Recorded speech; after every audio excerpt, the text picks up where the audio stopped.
ಸಿಖ್ ಧರ್ಮದ ಸಂಸ್ಥಾಪಕ ಗುರುನಾನಕ್ ಅವರ 555ನೇ ಜಯಂತಿಯನ್ನು ಬೀದರ್ನಲ್ಲಿ ನಿನ್ನೆ ಆಚರಿಸಲಾಯಿತು. ಜಯಂತಿ ಅಂಗವಾಗಿ ನಗರದ ಗುರುದ್ವಾರವನ್ನು ವಿದ್ಯುತ್ ದೀಪಗಳಿಂದ ಅಲಂಕರಿಸಲಾಗಿತ್ತು. ವಿವಿಧೆಡೆಯಿಂದ ಆಗಮಿಸಿದ್ದ ಭಕ್ತರು ಗುರುದ್ವಾರದಲ್ಲಿ ಪ್ರಾರ್ಥನೆ ಸಲ್ಲಿಸಿದರು.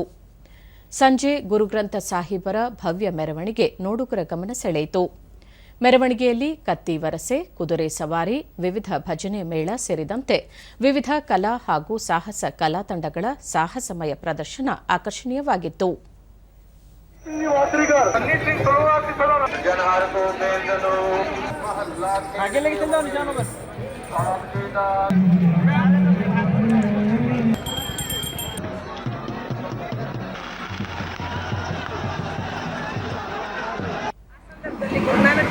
ದೂರದರ್ಶನದೊಂದಿಗೆ ಮಂಗಳ ಭಾಗವತ ಬೀದರ್ನಲ್ಲಿ ಬರಗಾಲವಿದ್ದಾಗ ಗುರುನಾನಕರು ನೀರಿನ ಝರಿಯನ್ನು ನಿರ್ಮಿಸಿ ಬರವನ್ನು ನಿಭಾಯಿಸಿದ್ದರು. ದೇಶ ವಿದೇಶದಿಂದ ಸರ್ವಧರ್ಮದ ಭಕ್ತರು ಇಲ್ಲಿಗೆ ಆಗಮಿಸುತ್ತಾರೆ ಎಂದರು. ಗುರುದ್ವಾರಕ್ಕೆ ಸರ್ವಧರ್ಮದ ಜನರು ಭಕ್ತಿಯಿಂದ ಸೇವೆಗಾಗಿ ಬರುತ್ತಾರೆ. ಅದಲ್ಲದೆ ಇಲ್ಲಿ ಲಕ್ಷಾಂತರ ಜನ ದೇಶ ವಿದೇಶಗಳಿಂದ ಈ ಗುರುದ್ವಾರಕ್ಕೆ ಭೇಟಿ ನೀಡುತ್ತಾರೆ. ರಜನಿಗಂಧ 550 ವರ್ಷಗಳಿಂದ ಗುರುನಾನಕರ ಜಯಂತಿ ಆಚರಣೆ ಮಾಡಿಕೊಂಡು ಬರಲಾಗುತ್ತಿದೆ.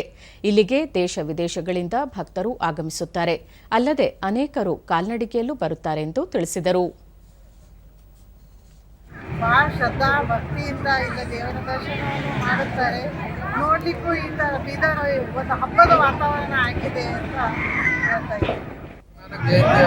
ಬಸವರಾಜ್, ಇಲ್ಲಿ ಹಿಂದೆ ಗುರುನಾನಕರು ತಮ್ಮನ್ನು ಬರಗಾಲಿನಿಂದ ಕಲ್ಲನ್ನು ತೆಗೆದು ನಿರ್ಮಿಸಿದ ನೀರಿನ ಝರಿ ಇಂದಿಗೂ ಬೀದರ್ ಜನತೆಯ ದಾಹವನ್ನು ನೀಗಿಸುತ್ತಿದೆ.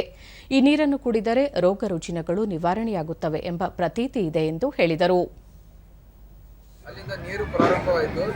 ಆಗ ಬೀದರ್ ಜನಸಾರದ ಸಮಸ್ಯೆ ಪರಿಹಾರ ಆಯಿತು. ಆ ನೀರು ಎಂದಿಗೂ ಹರಿತಾ ಇದೆ. ಇಲ್ಲಿನ ನೀರನ್ನು ಸೇವನೆ ಮಾಡಿದರೆ ನಮ್ಮ ಚರ್ಮ ರೋಗಗಳ ನಿವಾರಣೆ ಆಗ್ತಂತ ಒಂದು ನಂಬಿಕೆ ಇದೆ.